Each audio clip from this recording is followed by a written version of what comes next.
Hey everyone, this is Anna Gressel, and you're listening to the AI Drop, your briefing on how AI is reshaping the future of business law and industry. We bring you fresh drops each week so you never miss a beat. Welcome to the podcast.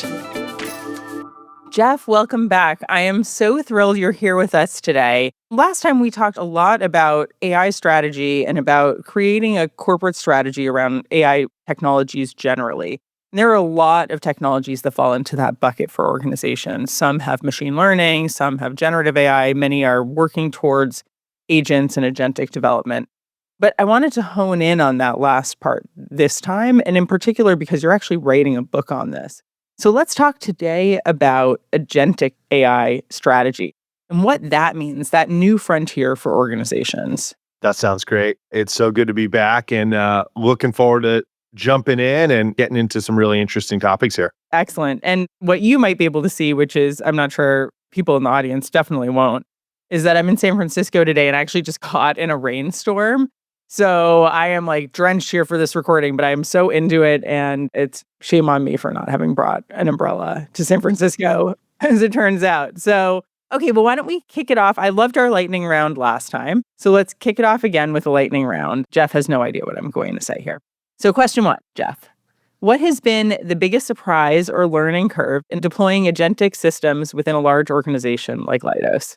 Yeah, I think in many ways we're not unique. We are facing a lot of the same issues that your typical organization is. Namely, so much of this is not about the technology, but it's hard to recognize that in the moment because the technology is so advanced and frankly weird.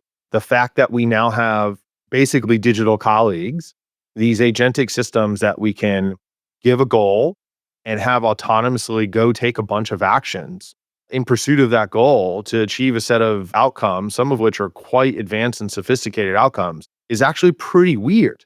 So it's hard not to think about the technology itself, get focused on how it works, where it doesn't work as well quite yet, et cetera, versus really thinking about what are the workflows and the nature of work and how we do it today that needs to be completely upended to really capitalize on the value of this technology. Because the last thing I'll say there to that end is the way we work is going to have to be different to really extract the most ROI from this technology.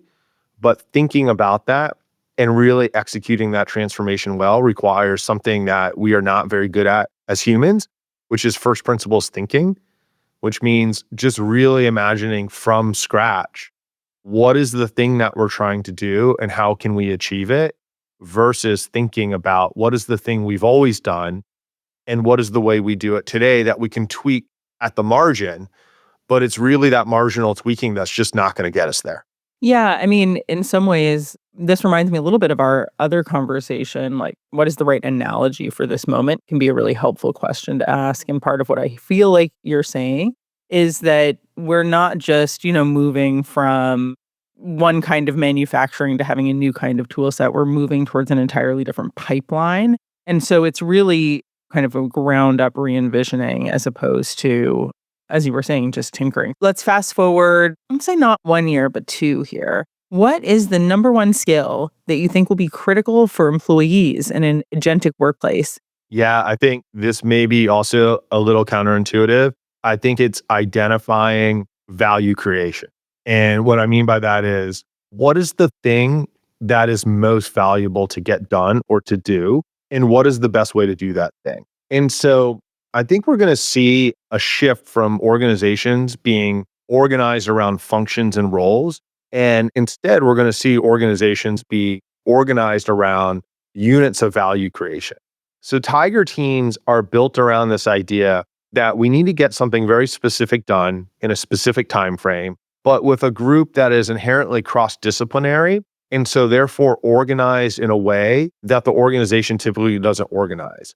So today, of course, we have the legal department, we have the finance department, HR, et cetera, et cetera. Tiger teams are meant to purposely break down those silos to accomplish something at the intersection of all of those different functions and beyond. And that creates sort of a net new type of value. So I think the Tiger team is going to be the norm for how we organize companies and organizations and teams versus typical functions and roles that frankly are, I think, still relevant, but not in their own sort of disciplinary silo, because the value creation that needs to happen at a company is inherently going to sit more and more at those seams. In part, it reminds me of something I used to say with one of my friends, which is that sometimes you get the best thinking out of people who can think right at the edges or in between disciplines. And if you put a bunch of people like that in the room together, they'll come up with something interesting because they have a way of thinking that is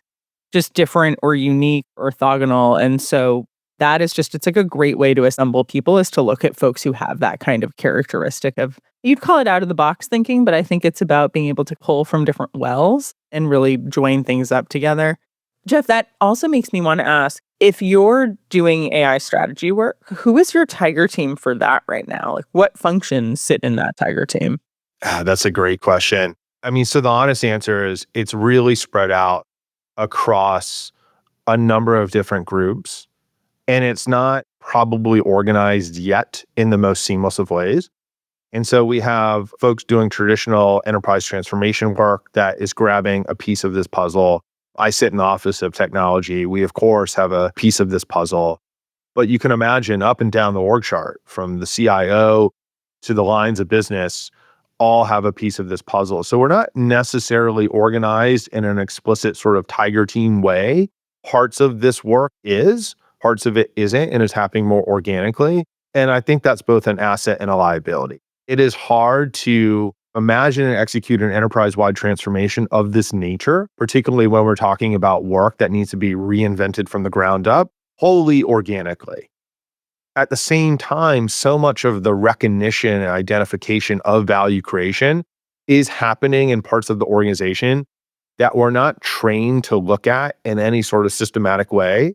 And we couldn't predict ahead of time because it's so married to the idiosyncrasies of how individual people do their work across the company. And so what the right balance is, it's a little unclear, but thinking about that balance or recognizing that there is a balance and there's a tension between top down and more organic transformation work in the AI strategy domain, I think is the first step to actually doing some of that well. And some of that is based on what we actually have in our hands today as technologies, right? We have agents that are deeply personal. I don't think that's going away. We'll have folks using Cowork, using other tools that are really kind of intended to be customized to the particular user and their day to day and what makes them more productive. And it's, very role based. It's very much within their hour to hour schedule. Then we're going to have agents that do something completely different, which is to change the architecture of an organization. And so those are two completely different strategic propositions. And the people who have to work on kind of personal agents and their strategy and their development are different than the people who may need to work on kind of cross-departmental agents or agents that are put into kind of like mission critical systems and processes and that create dependencies. So I think some of what is happening is, as is typical in the AI space, we're using one word to get at actually what is a wide variety of technologies and even wide variety of workflows. So it's quite hard to discuss this all just using one framework. Bringing it together is, the hardest, in some ways, the holy grail of all of that process. Geoff, that brings me to a point I've really wanted to talk about with you. I'm so glad you're on the podcast to discuss, which is, how do you actually think about the value that agents are adding to an enterprise? Yeah, so I think there's three sort of core concepts that I want to talk about here, and we can take each in turn. The first is three different levels of advantage. The second is the new type of hybrid organization. And the third is the return of comparative advantage from economics. The three levels of advantage I think companies should really be thinking about in this context are, number one, first mover advantage. And so this can give you a lead or advantage or a leg up on your competition in the order of weeks to months. The second is core differentiation. And so what is your company known for that gives you an advantage for months, potentially years? And the third is an asymmetric advantage. So what is the thing that's going to give your company a long-term enduring advantage on the order of years, if not decades? Some of the most famous companies in the world, Apple, GE, et cetera, these are built around an asymmetric advantage or a few asymmetric advantages. Apple, we can point to the iPhone as an asymmetric advantage as one principal example, but these are things that every organization should be striving to get to. And agents can play an instrumental role in doing that, but they should not be the instrumental goal itself, because the agent is really an enabling technology that everyone is going to have access to. And so it's really hard to build a moat around that if it's possible at all. Thinking about these three levels as almost like a ladder that you can climb, you can get started with a first mover advantage. You can be the first to start transforming your organization in an agentic way using this technology. That's going to give you probably at a minimum some speed advantage over your competitors, which is non-trivial in nature. But it will also give you lessons learned that your competition won't have either, that you can start to capitalize on and build into the second layer, which is the core differentiation. So as you start using agents across your company, even in an instrumental way, you're going to learn about new types of business that you might want to do or move into. You're going to learn new ways of executing that business, both with agents and with other tools and techniques. And this can help you start to carve out some longer term advantage on your way to, again, the third level, which is this asymmetric advantage, where you're really creating long-term value moats. And I think agents are going to be a really critical way of getting there. But this goes back to the idea of first principles thinking. It's really understanding, what do you want your company to be? What are you selling to your customers? What service or value are you providing? And how can agents be a tool in that value creation on the way to asymmetric advantage versus being the core focus itself? Because I can't emphasize this enough.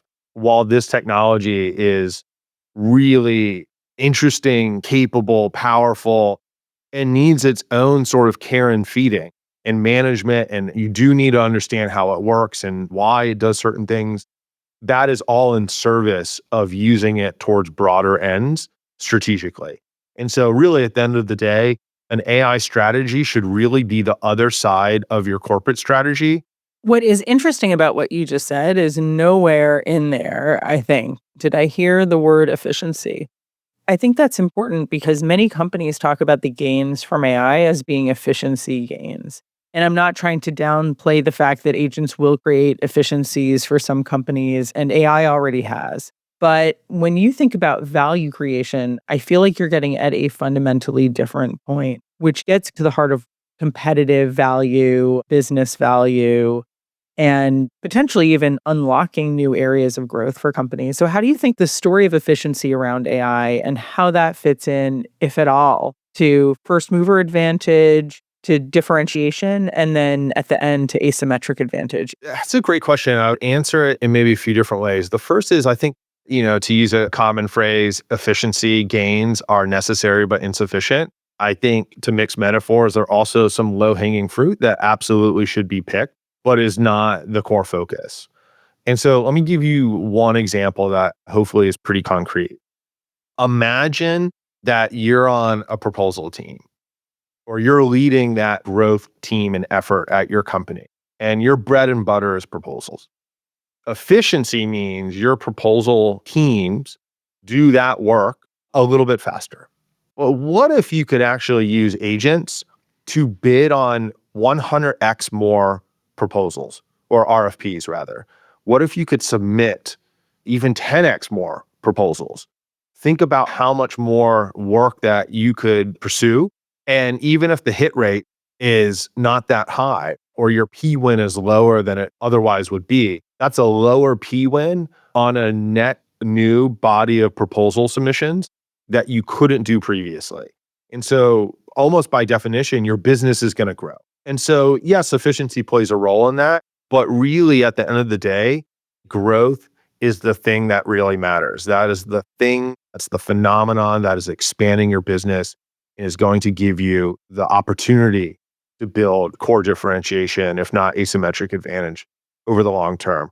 But moving beyond that first mover advantage into something that's more enduring and sustainable and valuable really requires you to think about how you can do, or how you can leverage agents to move into new markets, adjacent markets, to do more work in the markets that you already serve. And so that I think is really talking about expanding and growing the company. Let's talk about what this means, though, in practice. We were recently talking, I think you and I were on a panel together. And one of the comments you made that I loved is that you're actually working on a hybrid org chart for Leidos, and that has agents on it and it has humans on it.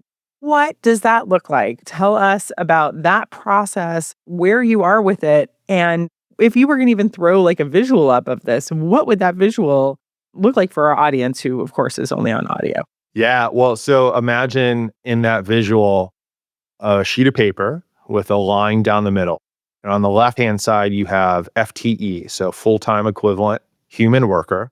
On the right side, you have FAE, full-time agent equivalent worker. And it sounds crazy, but again, these agents are increasingly digital colleagues. They are autonomous entities that can do bodies of work and pursue goals independently, sometimes for days on end. And that is a sort of a non-trivial capacity that we are adding to our teams.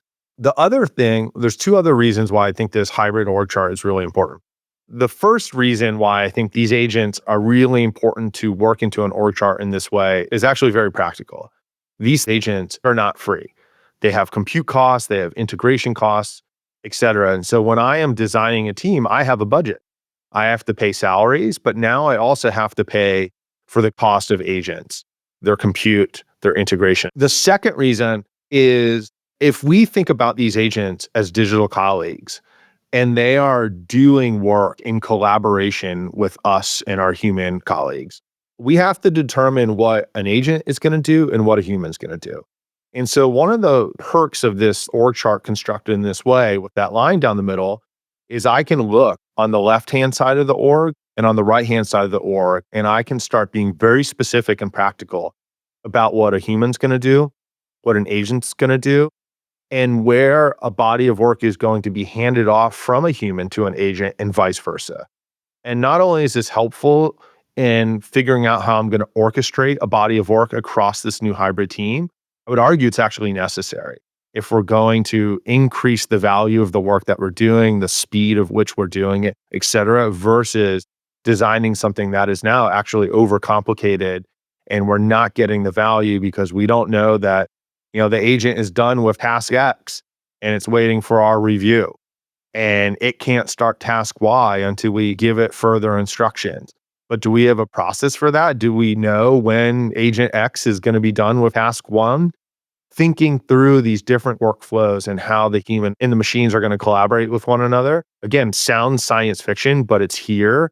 And the more we make that practical in ways that we already understand, i.e. the org chart, the easier it is to figure out how we're going to build these types of teams.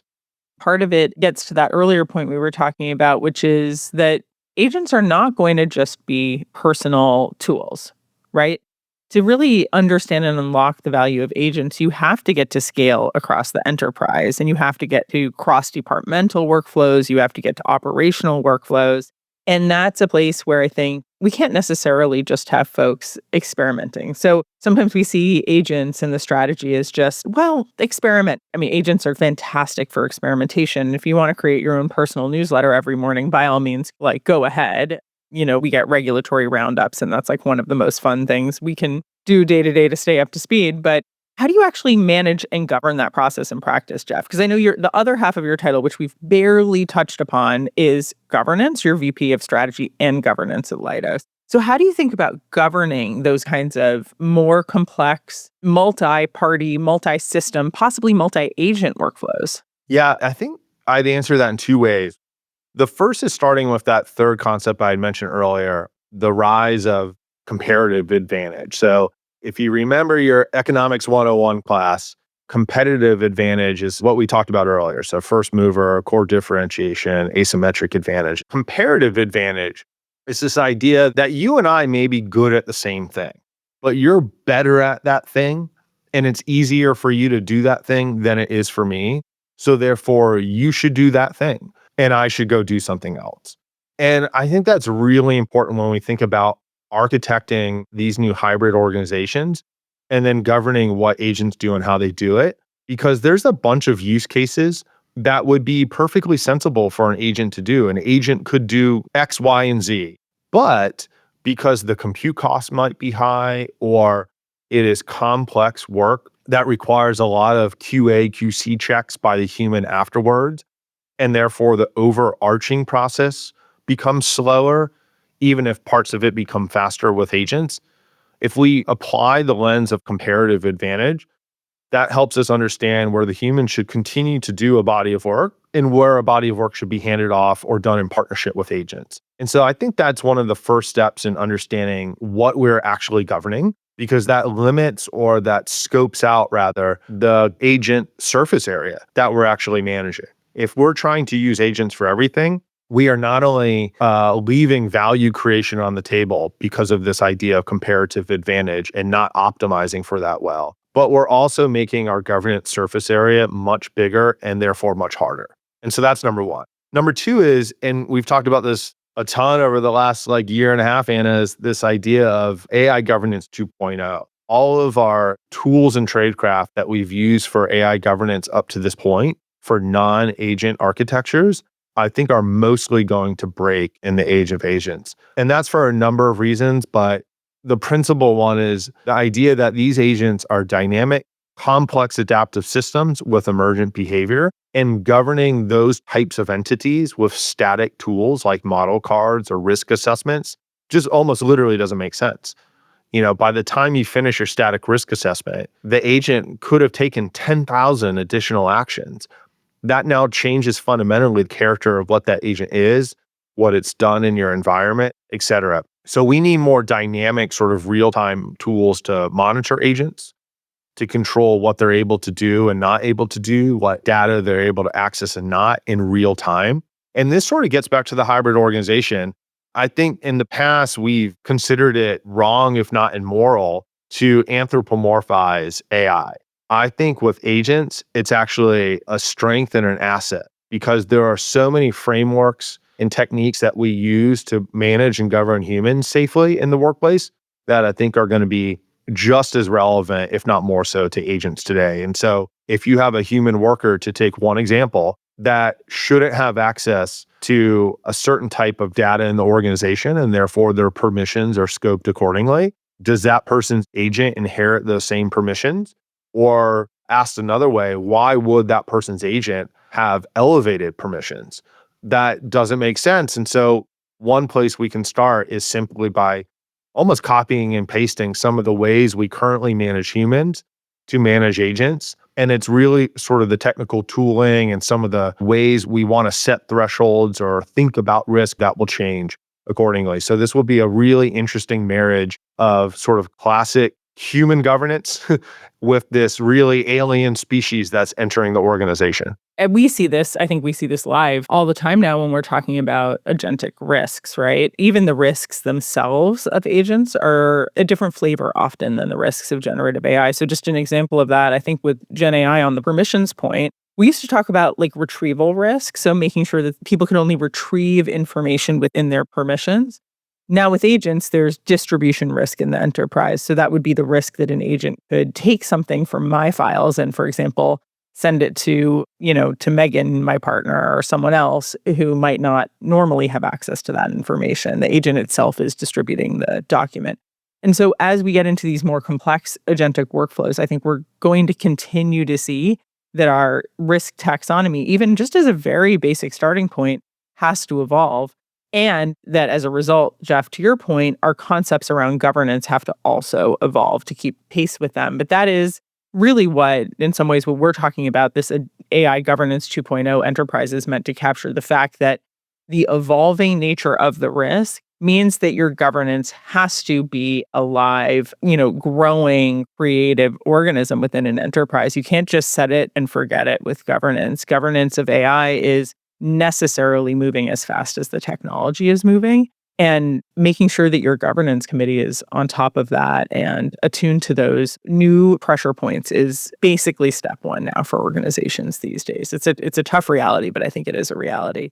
So, Geoff, I think One of the things I'd love to just have you touch on, because I think it's quite an interesting way to approach this, if you're okay with it, is the concept of risk zones too around agents. I know you've talked a lot about that with me. Like, what does it mean to map and think about governing kind of at the risk zone level? What does that mean? And tell like our listeners what that concept is for you. Yeah. So one of the things we're most excited about in this 2.0 world is this idea that we've come up with called risk zones, as you said. But think about the difference between a static risk framework that outlines, let's say, 10 distinct sort of risk categories. And you have, depending on the language that you use in your framework, vectors or scenarios by which those risks can manifest.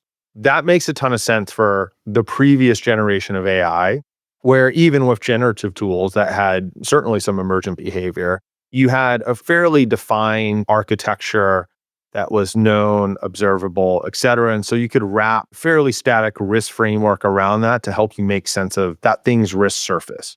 And you could develop controls and mitigations that didn't have to necessarily be live and dynamic, and they would still be pretty effective. That doesn't work when you have agents that are acting autonomously that can take 10,000 or more actions in between the last time they were observed or assessed in some capacity. And so we came up with this concept called risk zones, which are, as the name implies, areas that an agent would be expected to operate in or within and move from one to another. And so one of the examples of a risk zone is a local execution environment. So the thing that the agent needs to actually be stood up and operate in. And so that zone has some subordinate risks inherent in it. So how do we know the agent is who it says it is? And so can we give it an ID or a passport that is, immutable, so we can actually prove that this is the agent that we created and that we sanctioned to operate within our network, et cetera. You can imagine other types of risks in that way. And so that zone has a particular flavor or character, and it's also technical in nature. And so we can measure, do all of our agents have IDs? Can we trace those IDs as those agents move throughout the network? Or is there a risk that they're being spoofed, or they're failing to beacon into the network, so to speak, et cetera? And that's one of the sort of core concepts of a zone. And there's a bunch of zones, some of which I can't talk about yet, but we are working on building out different zones that capture the typical type of actions, tool usage, and behaviors that you would expect of an agent operating across your organization. The other core concept that's related to this is a new way of thinking about a risk vector. And so instead of a way in which a specific sort of static risk could manifest in the context of a use case, a vector in the risk zone world is basically the risk wraparound or the risk dimension of an agent moving from one risk zone to another risk zone. And what is characterizing that movement? What is the intent of that agent's behavior for moving from one risk zone to another? So you can imagine something like, access to the internet, access to different types of tools for coding or for read-write access to a set of documents, et cetera. And that access, the risk of those things changing depending on what zone it's in or what part of the organization it's functioning in. So we have zones that we can measure the risk profile of. We have vectors that we can measure the risk profile of. And by connecting those two things, now we can basically map out the dynamic risk posture of agents individually and how they're operating and behaving with one another across our entire network and environment. It's fascinating because in some ways I feel like part of what you're describing is almost like a safety case around agents and understanding what you would need to like prove out a safety case. And by a safety case, I'm going to use this super colloquially and I'm sure wrong for all of you safety folks in the audience. But what I really mean is a set of principles by which you can kind of prove safety and making sure that you understand that and you understand how you would be able to actually show someone and demonstrate this operates within a set of constraints that we think are suitable for X, Y, and Z deployment scenario. Does that resonate with you, Geoff? Precisely. One of my colleagues and I right now are building out what we're calling a zero trust agent architecture, which is exactly as the name implies and sort of relates to what you're describing here. our assumption is that we cannot inherently trust agents. That doesn't mean that they're inherently untrustworthy or that organizations should be scared of using them. But similar to, the zero trust principles in cybersecurity and organizational security, as we've understood them for the last, 10, 15 plus years, I think those same ideas, concepts, and techniques can and should be applied to agents themselves as new distinct actors on our networks within our organizations. And because they're sophisticated pieces of technology that can go wrong or can be compromised, we should assume zero trust of those things until we can prove otherwise. And so that's part of the idea behind the ID and this idea of an agent passport. It's part of the idea behind risk zones and controlling at the zone level. And it's part of the idea behind the vectors and controlling how agents are able to move across the zones and across our organization.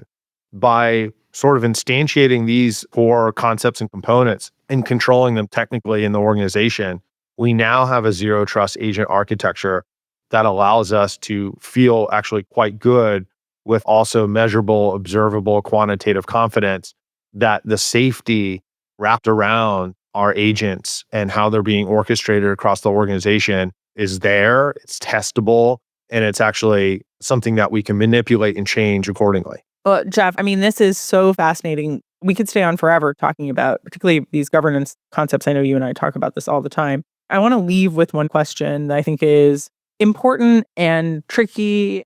So what are the cultural shifts that you think are necessary to move towards ultimately a hybrid agentic workforce? That's a big one, and that's a big one to end on. I think one of the cultural shifts is recognizing, maybe it's twofold, two sides of the same coin. The first side is recognizing that this idea of digital colleagues is not science fiction. The sophistication, the maturity of these agents is such that right now, by and large, and these capabilities are getting better every day, you can have agents operating across your organization in ways that look very, very similar to humans, at least at the early career stage, if not middle manager level. And again, these agents are getting better every single day. And the ability to do work over long periods of time is only increasing. And so that starts looking more and more like a human colleague. The other side of that coin, though, is I think this harkens back to the very beginning of the conversation. It's being unafraid to reimagine what your company does and how it does it. And now that you have this whole new entity that allows you to expand, perhaps dramatically, the capacity of your organization, you could potentially double in size overnight with agents. That gives you a fundamentally new calculus to play with. This is really a sort of a mindset shift and an attitude coming into work that is inherently curious and frankly positive and inspirational in nature. I have this newfound capability and power. What should I do with it? And that should be an existential, structural, systematic question that's being asked every day at every level of the organization. And that, as you might imagine, is going to change your culture, but I think for the better. One thing that's been fun about AI is watching just old friends get that curious and that creative in their personal lives. So I'm going to do an episode on that at some point, but I just think there's a whole lot of creativity that's getting sparked by what's happening out in the world. And if you can harness that and just harness that excitement, it is a really good time to be doing this work or to be playing kind of in your personal time with these tools. But with that, Geoff, we are absolutely going to need to have you back on again. This is so fun as always. Thank you for joining us. Thank you, Anna. This was great and always happy to be here. So much to talk about as this is transforming work, the world, and society writ large. And to all of our listeners, thanks for listening to the AI Drop. Like and subscribe if you've been enjoying the podcast. That's today's drop. Thanks for listening. If you'd like to hear more of the AI Drop, hit subscribe and join us each week for fresh insights on what's shaping the future of AI. This podcast is for informational purposes only, and it does not constitute legal advice or establish an attorney-client relationship. It may be considered attorney advertising, so prior results do not guarantee a similar outcome. The views expressed here are those of the speakers and do not necessarily reflect the views of their firms, organizations, or clients. For more information, please visit freshfields.com.